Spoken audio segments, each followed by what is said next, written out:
Good morning, Tehmina Khan is here in TK Maths is Fun. In today's video, we will solve another past paper question on momentum, which is a part of the syllabus of A-level mathematics, M1, code is 9709. The year is not mentioned here as the paper is some old paper. I found this question interesting, so I decided to explain it. You can see here 3 QR codes of all my videos I have made on P3, S2 and M1, so you can scan it to watch more videos. So let's see the question here. 3 uniform sphere. Now the first paragraph is exactly explaining what is drawn here. In recent paper, mostly drawing diagram is not there. So when you read the question, please draw the diagram to avoid any confusion or error in your working. 3 uniform spheres L, M and N have masses 0.8 kg, 0.6 kg and 0.7 kg, where you can see the same is written in the diagram. When you will draw, you will write like this. The spheres are moving in a straight line on a smooth horizontal table. So avoiding the case of friction here, right? With M between L and M, the sphere L is moving toward M with the speed. So you can see that with the direction, how M and L, M and N are moving. So this is all explained here. Part 1. L collides with M. So first thing is, these objects are colliding with each other. As a result of this collision, the direction of motion of M reverses. So it is saying it will reverse. And its speed remain the same too. Find the speed of L after the collision. So let's focus on this part. So we have to find the speed of L. So we will use here the concept of law of conservation of linear momentum between L and M first of all. Always draw the diagram separately for what happened before collision and what will happen after collision, right? So it is also helping us to take the correct signs plus minus sign with the velocity. Okay, so according to the law of conservation of linear momentum, you know momentum is mass times velocity. Mass is in kg, velocity is in meter per second. So I have simply written here for this portion and I'm substituting the values. Why did I take negative? Because M is moving towards left. So keeping the convention of number line, towards left is negative, towards right is positive.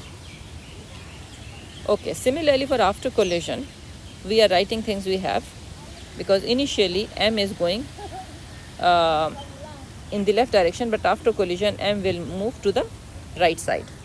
So this is what is written here.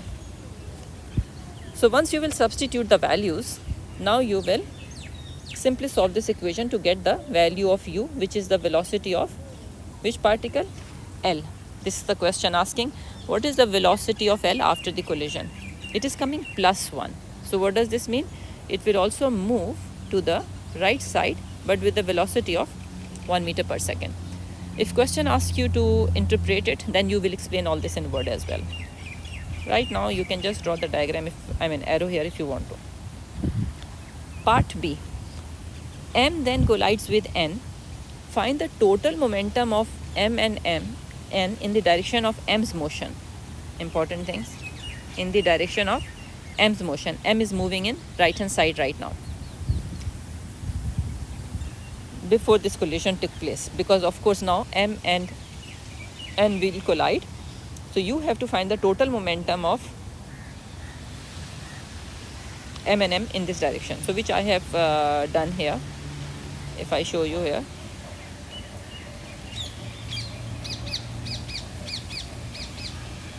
Just a minute, then I will read the rest of the question.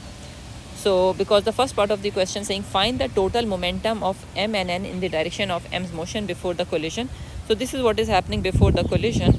So I have found the momentum is 0.85 Newton second or kg per meter per second. Second part of the same question, part A, deduce. The direction of the motion of N is reversed as a result of this collision. So how we are deducing, what we are saying here, that the direction of momentum of N will reverse, right? That we have to explain with the help of our answer and explanation. Okay, so now we know that before collision, the momentum between M and N is positive. And we know that momentum remains same after collision also, because of the law of conservation of momentum. So it means if after collision n will move, after collision the momentum should be positive only, and that is only positive if n is moving in this direction, right? Otherwise it will be negative. If n continues moving in its original direction, then both the particle m and n will have a negative momentum. Hence m must reverses its direction. Sorry, this is n. You understand? Because when you will multiply, it will give you negative direction. So that's why you conclude that it has to change its direction. This is the conclusion you will give. Part B is saying, given that m is at rest immediately after the collision, find the speed of n immediately after this collision. Now this is a second question, no link with part A. So now if I'm drawing here the situation before collision and after collision, then I can find the velocity of n using the law of conservation of momentum. Again the same thing, mass into velocity, positive sign, negative sign, you will be careful about taking it. So once you have drawn the diagram here, it is very easy to substitute the values without any error, rather than reading the question again, where chances are that we can make mistake. And then solve this equation. You will get the value of velocity, which is 1.21 meter per second. So I hope you understood this question. Please press like and subscribe button. Like if you like it, but subscribe because you can encourage me. So thank you very much. You can share it with your friends also. Take care. Allah Hafiz.